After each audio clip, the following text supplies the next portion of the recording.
अभिमन्यु महाभारत के सबसे महान वीरों में से एक था, जिसने महज 16 वर्ष की उम्र में सभी महान योद्धाओं को घुटनों पर ला दिया और अदम्य शौर्य का परिचय देते हुए वीर गति को प्राप्त हुआ। आइए जानते हैं अभिमन्यु के जीवन से जुड़ी ये खास बातें।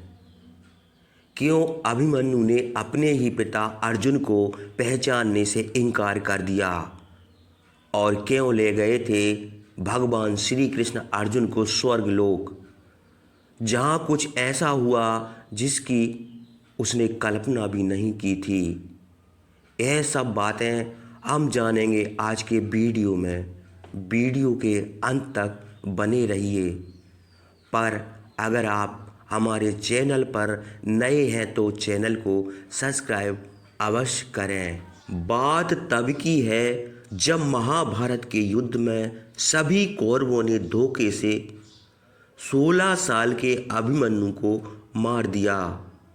जब चक्रव्यूह के आखिरी द्वार तक पहुंच गया और जिस समय उनकी रक्षा के लिए अर्जुन और श्री कृष्ण वहाँ मौजूद नहीं थे, जब श्री कृष्ण और अर्जुन का रथ पांडवों के शिविर में आया और उन्हें सूचना मिली कि अभिमन्यु की मौत हो चुकी है, यह सुनकर अर्जुन फूट फूट कर रोने लगा।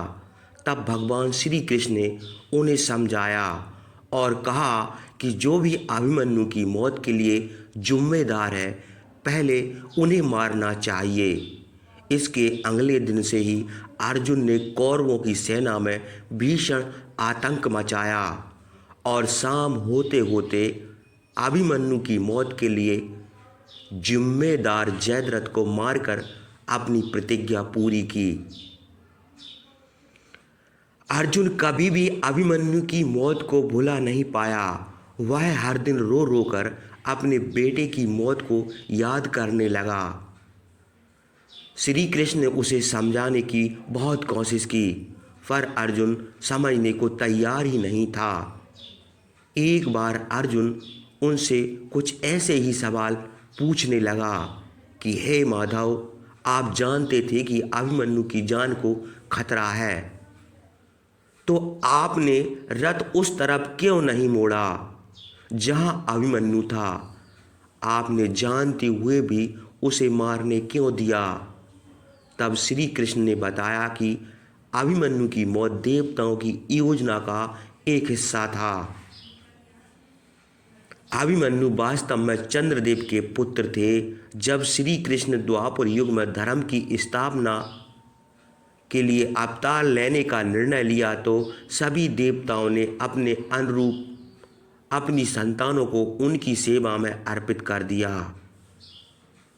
पर चंद्रमा को अपने बेटे वर्षा से अलग रहना बर्दाश्त नहीं हुआ था और उन्होंने यह शर्त रखी कि वह आगे अधिक समय तक अपने बेटे से अलग नहीं रहेगा, क्योंकि मानव का 1 साल देवताओं के लिए 1 दिन के बराबर होता है।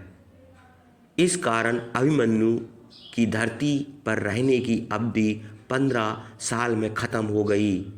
यही कारण था कि महाभारत के युद्ध में अभिमन्यु मारा गया, क्योंकि वह चंद्रमा के पास वापस लौट सके। अभी तक तो अभिमन्यु अपना जन्म भी भूल चुका होगा। अर्जुन को श्री कृष्ण की बात पर विश्वास नहीं हुआ। उसने श्री कृष्ण से कुछ भी हो वह अपने पिता को पहचानने से मना नहीं करेगा। जहाँ भी होगा मुझे याद करता होगा। कृष्ण ने अर्जुन को बहुत समझाया, लेकिन अर्जुन मानने को तैयार नहीं हुए। कृष्ण अर्जुन से बार बार यही कहते थे कि अभिमन्यु तुम्हारा पुत्र नहीं, चंद्रदेव का पुत्र है, लेकिन अर्जुन मानने को तैयार नहीं हुए और अपने पुत्र से मिलने की जिद पर अड़ गए। तब भगवान श्री कृष्ण और अर्जुन स्वर्गलोक गए। वहाँ जाकर उन्होंने देखा कि अभिमन्यु एक छोटे से रूप में खेल रहा है।